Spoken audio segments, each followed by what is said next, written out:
I looked up trail running and I went out for this thing called Club Fat Ass. And I thought, okay, well, what would you run on trails in? It must be like a low, lightweight hiking boot. So I went to an outdoor store and I bought a low-cut hiking boot and showed up. It was Salomon, actually, which is funny. I do remember that. Showed up at my first ever trail run at Club Fat Ass in hiking boots because I had no idea about anything and that trail shoes might actually be a thing. And then I did that run, went to buy trail running shoes, and at the time, a brand called Montreal made a shoe called the Diaz Vista, which is a race I now direct. I'd never heard of it at the time. The salesperson was telling me about this shoe. I did end up buying it. It was my first ever trail shoe, running shoe. And he said it was named after the Diaz Vista 50K. And my exact response was, did you say 50 or 15? He said 50. Do you think you'll ever run that? And I said, hell no. There is no way I will ever run 50 kilometers.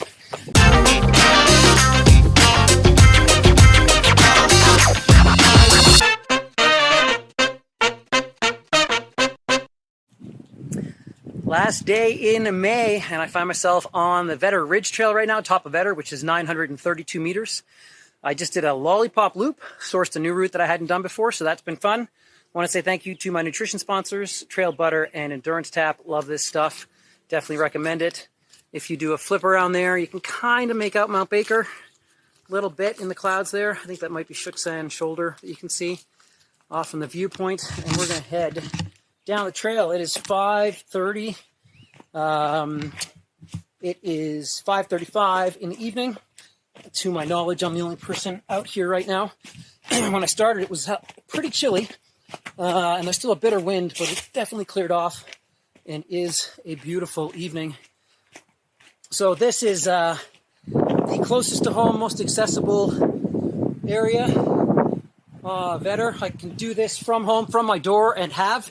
Today I drove over, get a little bit closer, a little bit of a shorter run because I've been working all day on getting our virtual race, or not a virtual race, our virtual event, our summer scavenger hunt launched for tomorrow, June 1st.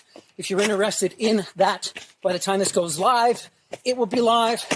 And you can find it at summerscavengerhunt.com. And it's 30 unique challenges over 100 days of summer where you get badges to collect throughout. And it'll be a lot of fun. We've got prizes and everything as well. So, this week, one question.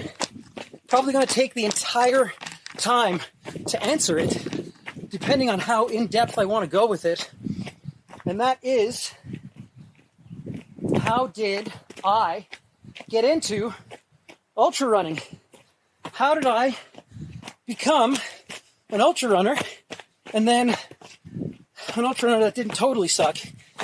As I mentioned in the last episode, was in Central America in 2003, and I went to Central America for what was going to be multiple years. Central America and then South America was the plan, and I was going to become a dive instructor.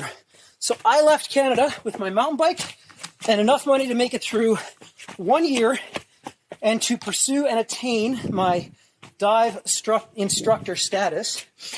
And I had become a dive master, which is the level prior to becoming a dive instructor. And I had invested my travel funds into this, and then after I became a dive instructor, I was going to work in the dive industry to make money, and then I was going to travel through Central America and into South America, and then I was going to see where it led. When I left Canada, I had a one-way ticket. I didn't buy a return ticket.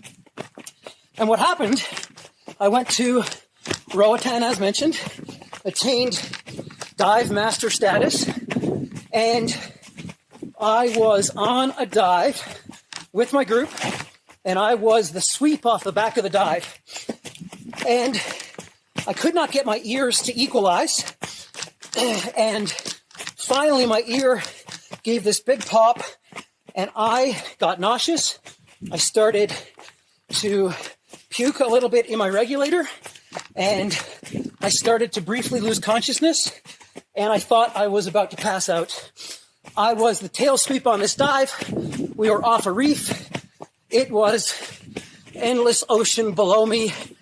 I hesitate to think what could have happened in a worst case scenario, but I got my wits about me, clanged on my tank, did a safety stop, got out of the water, and went to see the dive doctor on the island to get diagnosed for what had occurred. The dive doctor was a property developer from the United States who was also a doctor who donated his time to help out, but was shy on diagnostic tools other than mostly verbal.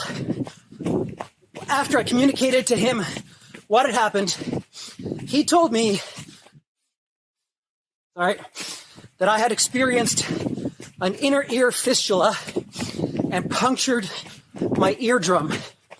And he said that this meant if I were to get back in the water and try to equalize, it would be a matter of when, not if, that I totally blew out my eardrum and became deaf in one ear. So I went from celebrating being a dive instructor to being booted out of the industry and all but penniless on Roatan and Honduras in a matter of about 72 hours. I got a job as a bartender on Roatan and worked for a month and a half to save up enough money to afford a flight home. And then I cycled to Costa Rica and flew back to Canada at the end of the year. I got back to Newfoundland for Christmas. I went to see an ear specialist. I had all the devices hooked up to me. Testing took a couple hours. And then the doctor comes out and says, you can go diving today if you want. There's nothing wrong with you whatsoever. So, in Central America, I had decided when I went home, I was finally going to pursue expedition adventure racing, which was something I had seen on television in the 90s that really spoke to me. I thought it would be an incredible challenge and something I might be okay at. I was watching that in the late 90s in Banff with friends. We made a pact that we'd do it one day. I ended up being the only one that did, but I flew back to Canada, had my ears checked, got that news, was already in motion to move to Whistler, BC after the new year and to pursue something entirely foreign to me, which was to try to do expedition adventure racing. I had one friend in the entire world. I had one friend who was interested in doing this with me, named Mark Fearman.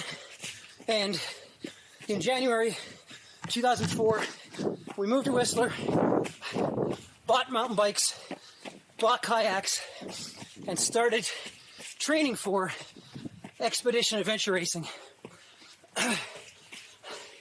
Prior to that time, I had run less than 100 total miles in my entire life. I played hockey for 20 years, and that was about it.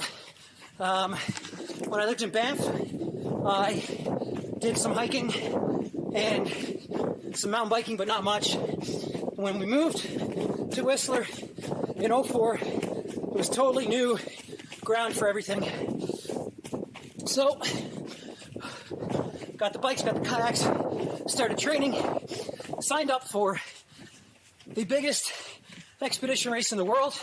Just 18 months later in Utah, Primal Quest was 400, I think, and 50 miles, 700 kilometers. And we had a very inexperienced team. And if you don't make time cutoffs, you get short coursed.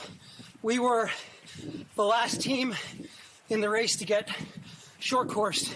We had an incredible showing, but not enough experience to know how to handle sleep deprivation and when to sleep and not to fear sleep.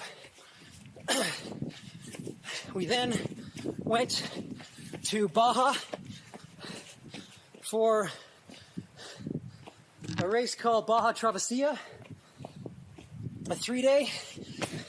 The race started in a Pacific swell storm. It shouldn't have. We found ourselves in 25-foot swells. We lost our kayaks. We nearly died.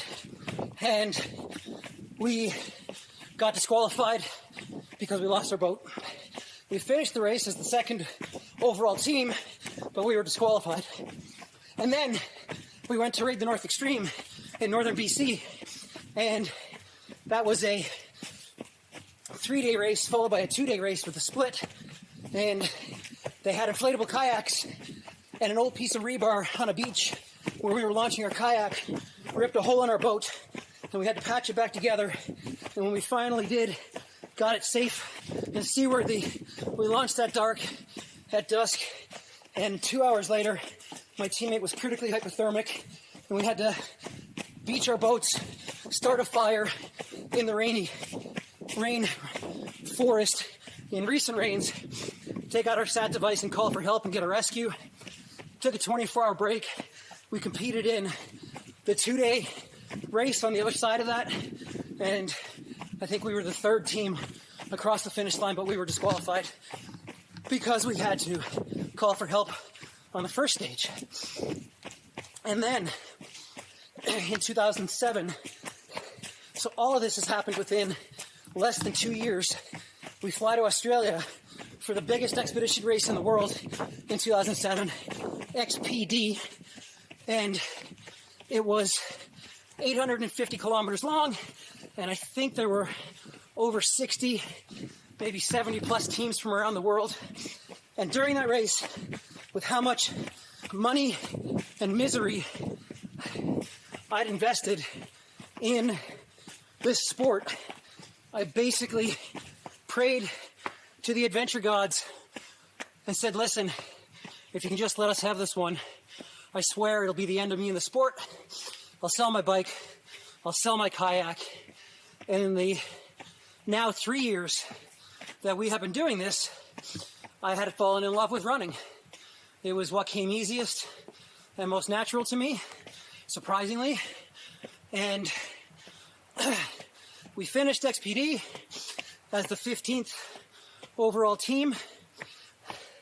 And I remember vividly back then in 2004, 3 years prior to that, my idols, the people I was looking up to and wanting to be like, were people like Ian Adamson, Rebecca Rush, Danelle Bellingy, who were absolute legends in the adventure racing world.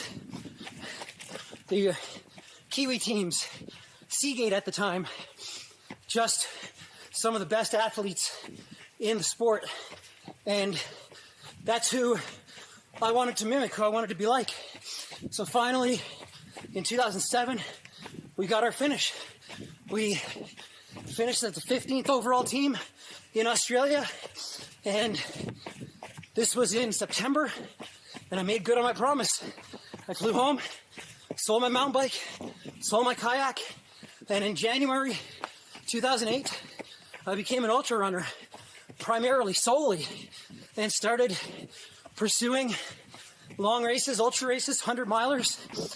And in August of 2008, I both ran in July of 2008, I ran my first ever 100-mile training week.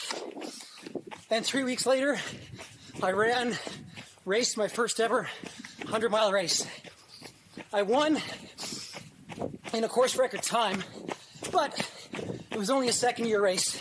There were only 35 starters. So looking back, it was a strong performance, but tough to gauge in those circumstances. So from that time, now 12 years on, from moving on from adventure racing, and 16 years since I first started trail running. I'm still doing it. I love it more than ever. I need to race less than ever because, as rewarding as that is, this is where I find the greatest reward. Being outside in the mountains, on the trails, and simply chasing one thing, the best version of myself. Thanks for tuning in. Thanks for the question. Have a great week, everybody.